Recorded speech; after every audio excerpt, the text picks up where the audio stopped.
You know, when I started this series, I had no idea how many books I had actually read. And that's because I don't usually read in an easy chair in the evening or during the day or anything like that. The only time I can read is at night in bed, and I only read a page or two.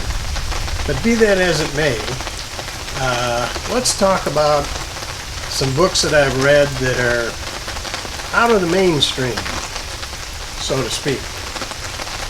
Stay tuned.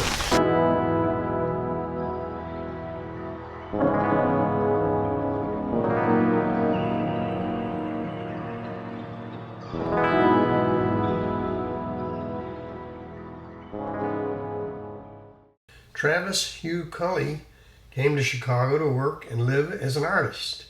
He knew he'd have to struggle, but he found that his struggle meant more than hard work and a taste for poverty. In becoming a bike messenger, he found a sense of community, fulfillment, and a brotherhood of like-minded individuals. He rode like a postmodern cowboy across the city's landscape. He passed like a shadow through its soaring office towers.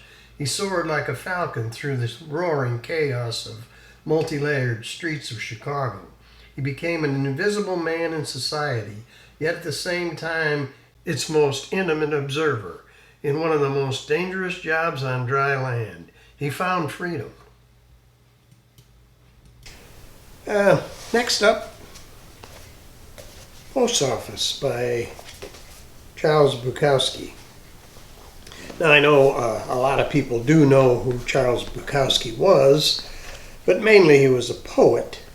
And I would say his work is not mainstream. But this is one of the novels he wrote about years in the post office. He uses a fictitious name that he writes about, but it's actually about him. Here's what the notes say on the back of the book. It began as a mistake. By middle age, Henry Chinaski had lost more than 12 years of his life to the U.S. Postal Service. In a world where his three true bitter pleasures are women, booze, and racetrack betting, he somehow drags his hangover out of bed every dawn to lug waterlogged mailbags up mud-soaked mountains, outsmart vicious guard dogs, and pray to survive the day-to-day trials of a sadistic boss and certifiable workers. This classic 1971 novel, the one that catapulted its author to national fame, is the perfect introduction to the grimly hysterical world of legendary writer, poet, and dirty old man Charles Bukowski and his fictional alter ego, Chinaski. Okay, now let's talk about a book called The Fellowship. The Fellowship is about the great architect Frank Lloyd Wright. Now, there's a number of books about Frank Lloyd Wright, of course, all kinds of them. I really think this is the best one. You will see a side of Frank Lloyd Wright that you never knew existed, probably. Actually, the man was quite a con man. He had a studio in Wisconsin that he called Taliesin, if I'm pronouncing that right. And he had a number of apprentices, which are the Fellowship. And the apprentices worked under him because he was such a famous architect. But he wound up almost creating slavery, the way he treated them. It's just amazing. Also, there was a major murder at that location, horrific crime that happened in 1914. The interesting thing to me was that although he was a great architect and could draw fantastic looking buildings, he had no idea how to build them.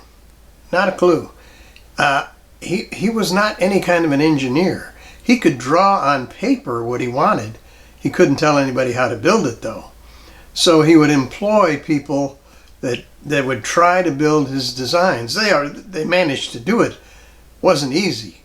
And some of his work actually didn't hold up very well. It's had, over the years, had to have an extreme amount of maintenance to keep it up because it just wasn't built well, and it couldn't have been built well because of the way he designed it.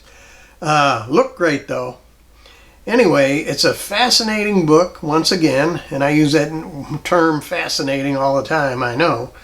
But the book shows a side of Frank Lloyd Wright that I know you've never seen, and a side of his wife, who was a very unusual person. And the book is The Fellowship, The Untold Story of Frank Lloyd Wright and the Taliesin Fellowship. So, I'm going to read some of the notes on the back of the book for you, as I did before. It can explain it much better than I can. I found it quite a read and learned a lot. Drawing on hundreds of new and unpublished interviews and countless unseen documents from the Wrights' archives, The Fellowship is an unforgettable story of genius and ego, sex and violence, mysticism and utopianism. Epic in scope, yet intimate in its detail, it's a stunning, true account of how an idealistic community devolved into a kind of fiefdom where young apprentices were both inspired and manipulated, often at a staggering personal cost, by the architect and his imperious wife, Olga Hindenburg, along with her spiritual master, the legendary Greek-Armenian mystic Georgy Gurdjieff. A magisterial work of biography, it will forever change how we think about Frank Lloyd Wright and his world. So the next book I wanted to mention is Positively 4th Street. It's the life and times of Joan Baez, Bob Dylan, Mimi Baez Farina, and Richard Farina. Let me read you what one of the critics for the Washington Post said. One of the best books about music in America, captures the self-delusion of the 60s counterculture, in which middle class ambition and self-interest played at least as large a role as peace and love and flowers. Anyway, it's a fascinating story of what it was like in Greenwich Village in those early 60s when Bob Dylan was hardly known at all. Joan Baez had been established just a little bit.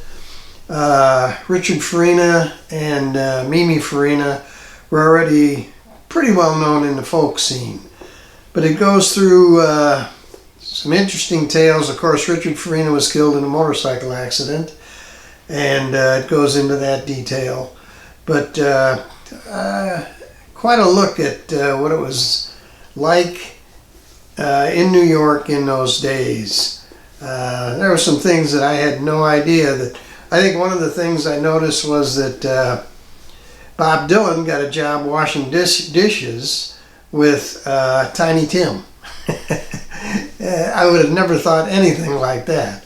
But anyway, I recommend this book if you like Bob Dylan, or if you're a fan of 60s folk music.